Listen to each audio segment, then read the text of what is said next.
But one of the things we need to talk more about in terms of preparedness is preparing our small businesses.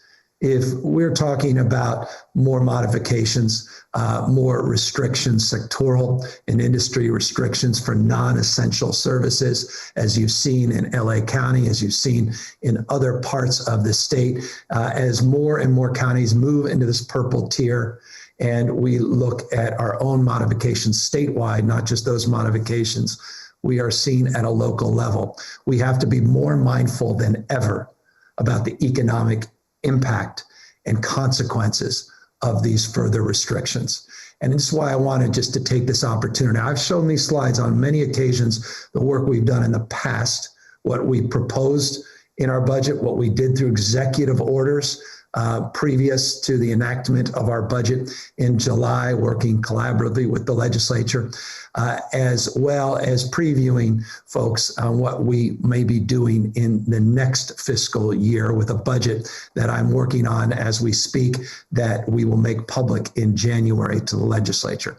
And that has been important, but let me now offer some additional insight on what we are doing immediately, more in this space, targeted at the most impacted sectors of our economy, small businesses in particular.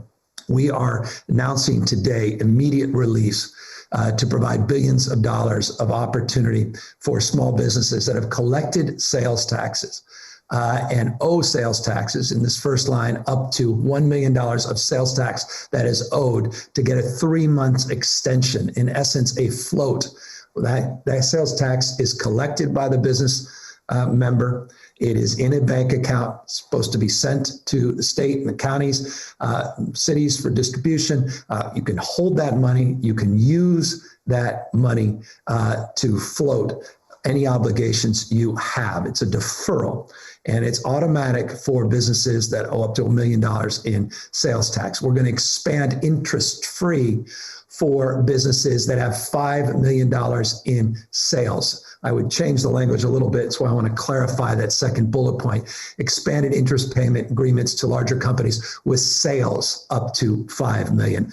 Sales tax that is owed up to $1 million, but sales we're expanding for immediate relief up to $5 million in sales. You just have to fill out a form. It's automatic for those other businesses. Fill out a form. The covid19.ca.gov website. It's a good first site which will direct you to the appropriate agencies, the appropriate forms. covid19.ca.gov website, covid19.ca.gov website to learn more about these programs. But that immediate relief, we worked with the legislature. I want to thank legislative leaders for their insight, for their counsel, for their support of these efforts. And also we are expanding to those industries with operations that have been disproportionately impacted. And those are restaurants, hair salons, nail salons, bars, hospitality industry in particular, that has been impacted already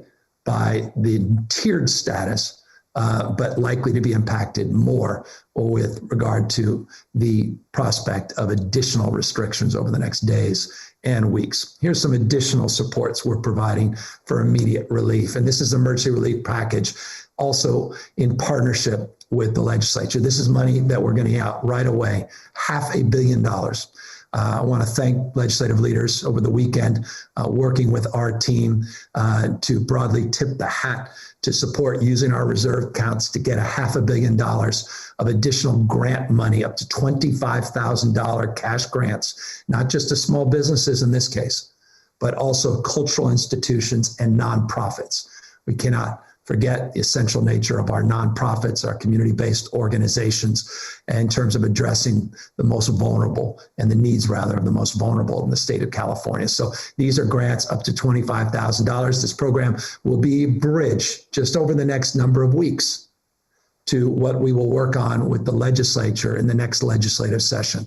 So I want folks to know this is not the end. This is just the beginning of a bridge. What we did in January, or rather what we accomplished in July together with the legislature, and now a bridge through this emergency appropriation, through our reserves, to get us into conversations when the legislature returns and seeing what we can do with early action in terms of next year's budget.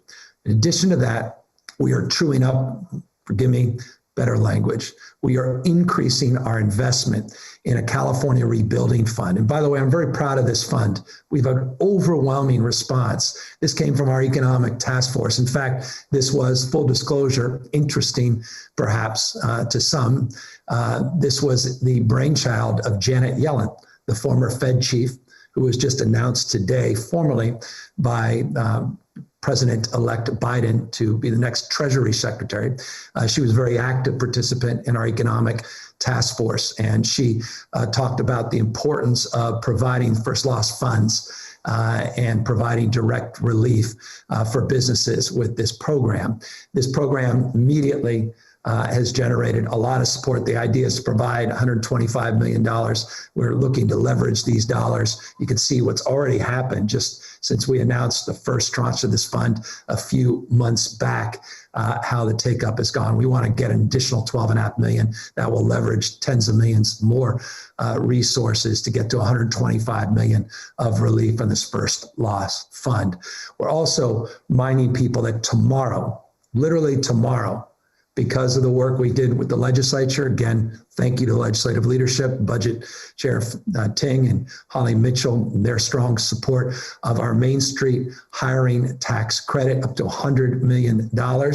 Those dollars are now made available when you hire a qualified employee, a tax credit up to $1,000, up to $100,000 if you're a small business owner, that you can receive in tax credits. That program begins tomorrow, December 1st. Again, go to covid19.ca.gov website just to provide basic information where you can go to learn more about this Main Street hiring tax credit. That program goes live, again, December 1st.